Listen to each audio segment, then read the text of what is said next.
Ciao, I'm Mary Ann Esposito. Today on Ciao Italia, a Sicilian-inspired dinner.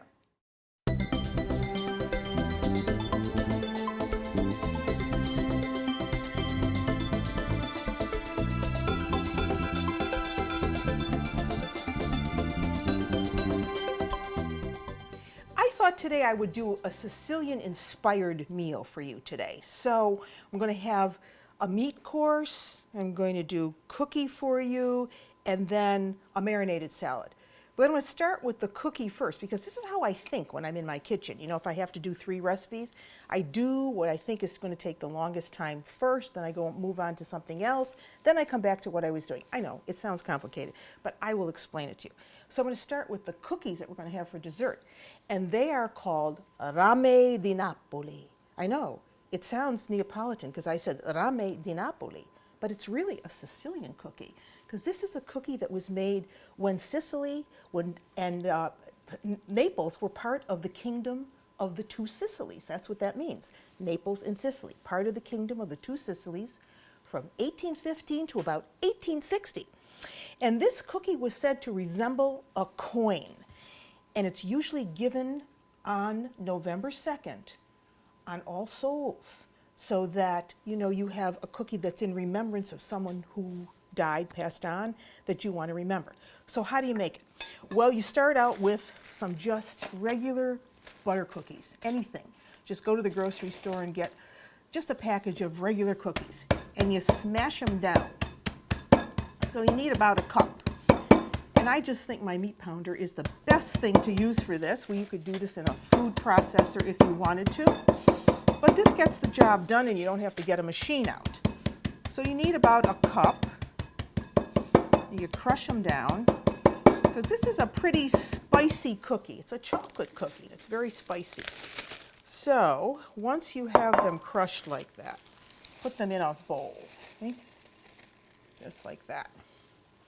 And then you want to add some milk. You want to get this to a paste-like consistency. So you add just enough milk. I've got about 2 cups here, but I'm going to use this later on. So you add just enough milk to basically cover the cookie, and you want the cookie to absorb this milk. So mix it around, and you just have to gauge this. When it's, when it's pasty-like, then you know that you've added enough milk. And this is going to give this cookie an interesting texture. So I think that that is just about right. I hardly put any milk in there. So it looks like, what would you say? Oatmeal, maybe. Okay. So that's good. So you just set that aside. And then in a bowl, you want to have 2 eggs. So here are 2 eggs. You want some sugar, about a cup of sugar goes in. Get a whisk here, and you just mix that around. And then we want to have some vanilla, and we're using vanilla extract. Remember, when you buy an extract, always look on the bottle to see that you're getting extract, not a flavoring. That means that it must have 35% alcohol. So there's a tablespoon of vanilla. If you like vanilla, you can always add more. Vanilla goes in. And then we have some honey. Nice. Like I said, this is a cookie that is given on All Souls Day in remembrance of loved ones who have passed on. And in many parts of Italy, you find different cookies for this occasion as well. Then we have a tablespoon of orange marmalade, very reminiscent of a flavor that you would find in Sicily because, of course, of all of the citrus. Orange trees, especially blood orange. You've got huge lemons. You mix that all in. And then we have flour. So we have 4 cups of flour here. 4 cups of flour. And I've got about a cup of baking cocoa. figure a cup minus 2 tablespoons, about 7/8 of a cup. So we're going to mix that with the flour. Baking powder, tablespoon or so, tablespoon of baking powder. We have a tablespoon of ground cinnamon. Again, one of those spices that you find in Sicily in many, many things. And a teaspoon of cloves go in. So you mix that all together. Okay. You can use a sifter if you wanted to, but this is a lot easier. This is going to make about 6 dozen cookies. And these cookies get a glaze at the end, and they're topped with a chocolate glaze and then crushed pistachio nuts. So now this goes in here, okay, just like that. And now we mix this around to get it all incorporated together. So this cookie, Rame di Napoli, is said to resemble a copper coin. And the coins were given to replace the silver and gold ones that they used to have before the kingdom of the two Sicilies were united. So I'm going to put some milk in here now. So you're just going to add enough milk to get this into a batter consistency. So you add some milk, little at a time. You may use between a cup and a half. Put some more in.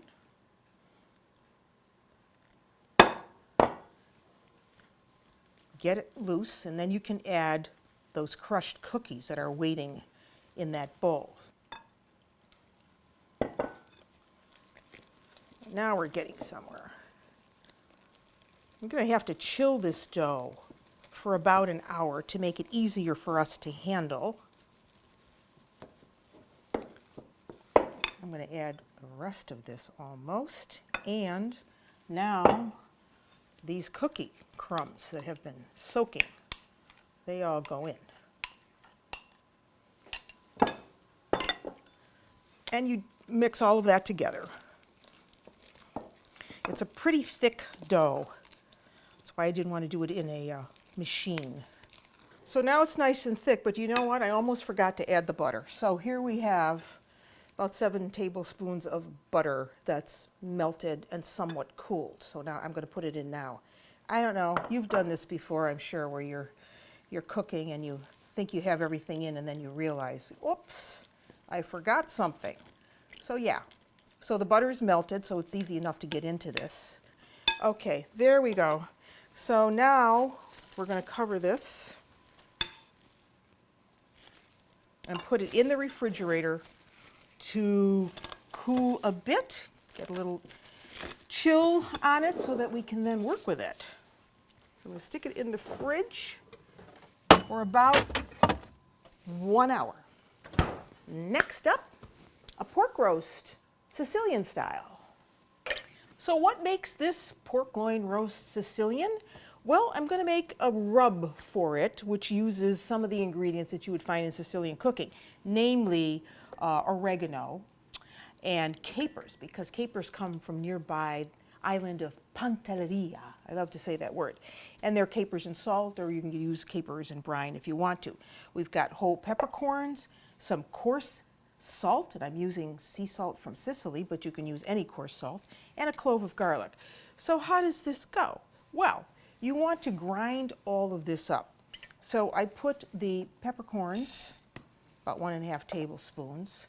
You want a teaspoon of the dried oregano, tablespoons of the capers. If you have these in salt, you want to rinse them off well to get rid of the excess salt.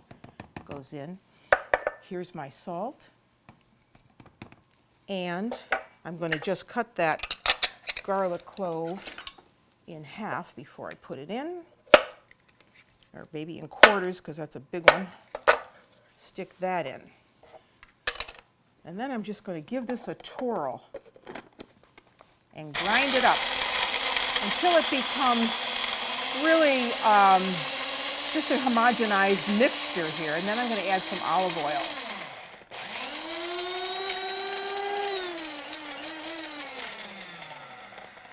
Okay, let me see what we've got here. We're going to transfer that to a bowl. just a tiny bowl. See how that looks like sand almost. All right, that's all of it. Now what we're going to do is add some olive oil to make this pasty. So about, I would say 4 tablespoons of a good extra virgin olive oil. Okay, 4 tablespoons. Put that aside, and now we mix this around. Okay? So that loosens it up some. Also gives it flavor, of course. And it's going to help keep that roast moist. So once you have it like that, then you just want to sit it aside while you work with the roast. But before I do that, I'm going to work with the vegetables, because I always like to do the cleanest thing first. So for the vegetables that are going to roast with the pork, we have potatoes, just cut in wedges. We have some onion, and we're going to add some fennel. Fennel. You know, that's the licorice tasting celery that people like to eat after a meal. Italians like to eat it just raw. But we're going to cook it. It has a real nice sweet flavor when it's cooked. And you buy it in the grocery store like this. This is the bulb, and then these are the very fine leaves that you can use in soups or stews or salads. I'm going to take those off, set them aside, and take this off. And really, I just love this stuff, but if you don't like fennel, you can just leave it out. So we're just going to cut it up into slices like that. And this is going to go with our potatoes. So you want a medium-sized fennel bowl. Cook right down to a nice sweet taste. All right, so now that we have that, we can add the fennel to the potatoes and the onions all together. That was 1 large onion. We're going to give this some olive oil, a couple tablespoons or so. There's salt, there's pepper, here's a little salt. It's all going to roast nicely with the roast. So you just want to mix it up a little bit. This is going to go in the base of the pan. All right, that's looking good. I'm going to set that aside now, and we're going to work with the meat. And what we have is a beautiful looking 3-pound boneless pork loin roast. So you dry the meat off really well. Rub it all over this roast. You know, just pat it on. The top, the sides. Really, a roast like this, you only want to cook to about 145 degrees internal temperature. You don't want to overcook it, because then it would be really dry, because as I said, this is a boneless pork loin, so it's rather lean. And if we overcooked it, it would be very, very dry. Wouldn't taste very good. And oh, by the way, you can push some of this rub down into the roast. Make a few slits, you know, deep slits in the top, maybe 5 or 6, and then just shove that rub right in there. So that'll help with the flavor as well. No one will ever know. Okay, so there it is. So now you want to put it in a roasting pan. Make sure you're using a roasting pan. And I have a rack, see a meat rack there, to sit the roast on so that the heat will go everywhere around it. So there it is. I'm going to shove the rest of that into those holes, because that's all good stuff. You want your oven up to temp, 425 to begin. So we're ready. When you take that hefty pan and you put it in the oven, close the door, put your timer on for 25 minutes. 25 minutes later, we're going to add the potato mixture, and we're going to add a cup of wine and let her go.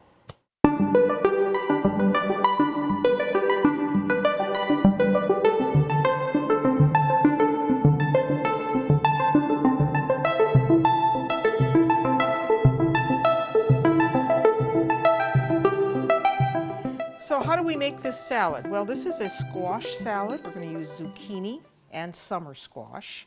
And we're going to roast the squash first. So what you want to do is grease a cookie sheet with some olive oil, a couple tablespoons of olive oil, and set the pan aside. This is a great salad or side dish to go with the roast. So then we want to have our zucchini. And this is a special zucchini because it came out of my garden. This is called something called Romanesco, you see, because it's got ribs. It's a rib zucchini. You can find the seeds for this online. Different Italian seed companies have it. And you can go to the Ciao Italia website and find out how to get seeds from Italy, the seeds that we use in the Ciao Italia garden. So, cut it into rounds, and here's more. So now what I want to do is put all of that there. And then you just have your oven on 350, and you just line these rounds up on your baking sheet. And you can turn them once in the oil if you want to. That's on the pan, or you could just brush them again on top with a little bit of olive oil. You just get them all on there. And it's pretty because it's the two colors, and I like to mix them together, and they look nice on a platter. Make sure you have the right size platter, though, because you want all of this to fit perfectly. And if it doesn't, you know, you don't want to lose any sleep over that either. So I think I have more than I actually need here. Yep, I think I can get it all on. Yeah, how's that for planning, huh? Okay, well, I may have to eat one raw, but okay, I think we can fit one more there. Got 3 dinkies left. Okay. In the oven.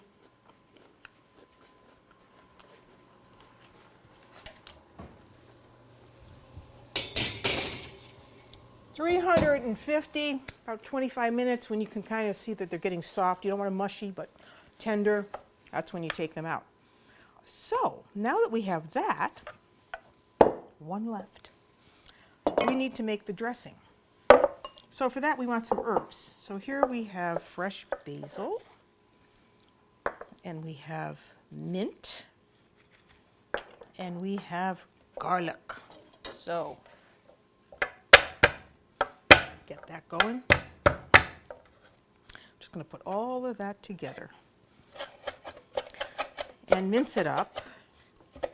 And then we're just going to add some olive oil, some red wine vinegar, and when those vegetables come out of the oven, well, then we're going to just toss them with this olive oil and red wine mixture.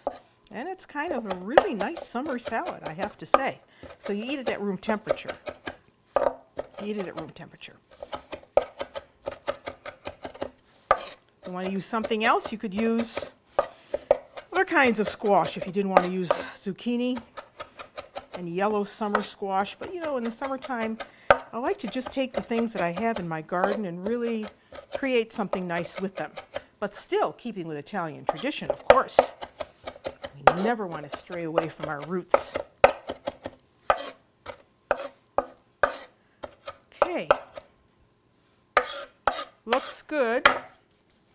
So now in a bowl, you want some olive oil, maybe about 1/4 cup or so olive oil, some salt, pinch, black pepper,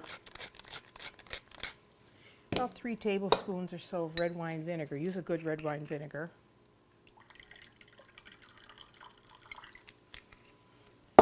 Mix that all together.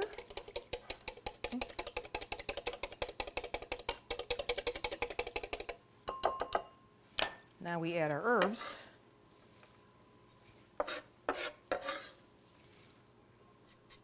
And we let that all commingle together. Okay? And that's going to be our dressing for the salad. So let's see. We've got the veggies going, we've got the roast going. Now it's time to get that cookie dough and make those rame di Napoli. So here is a cookie pan, baking sheet, and I'm lining it with a sheet of parchment paper. Parchment paper you can find in your grocery store or in a bake store. Now here's the mixture, you see, and it's soft. If it got really hard, you could use a cookie scoop if you want to, but you know, free form is fine too. So you're just dropping them on the parchment. And let me give you a little tip about parchment. We should just put a dab of water under there. Keeps that in place. So you make these cookies, fill up the whole sheet, and your oven is on at 350 degrees. I like to space them out a little bit because depending on how large I make them, you know, they're going to spread some. So you could always dip your spoon and just form them, see, with a wet spoon. I just take a little hot water and get them into more of a rounded shape if you're not using a cookie scoop. So that's a good tip. So again, these are going to take, I would say about 25 or so minutes. I can't give you an exact time because your oven is different than mine, but when they're firm to the touch, they are done. And you take them out and they are ready to be glazed once they cool. So you have to let them cool some, and you're just going to make a nice chocolate glaze for these. And then they're going to have what I love from Sicily, those beautiful pistachio nuts from Bronte. Yeah, they're very fudgy looking, and they've got that nice spicy taste.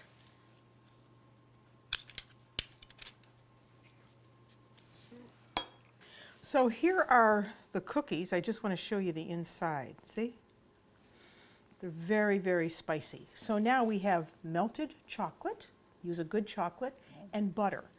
And you just you make a glaze, and you dip the top of the cookie till it's totally covered, nice and shiny. And then you just put a few of those chopped pistachio nuts over the top. I always think of Bronte when I do this because, of course, Bronte is that area in Sicily where the pistachio is called the green gold. And remember, these were thought of as little coins to replace the gold and silver coins after the two Sicilies were united, Naples and Palermo. So, there you have it. Rame di Napoli, pork roast, and a marinated salad. What a meal.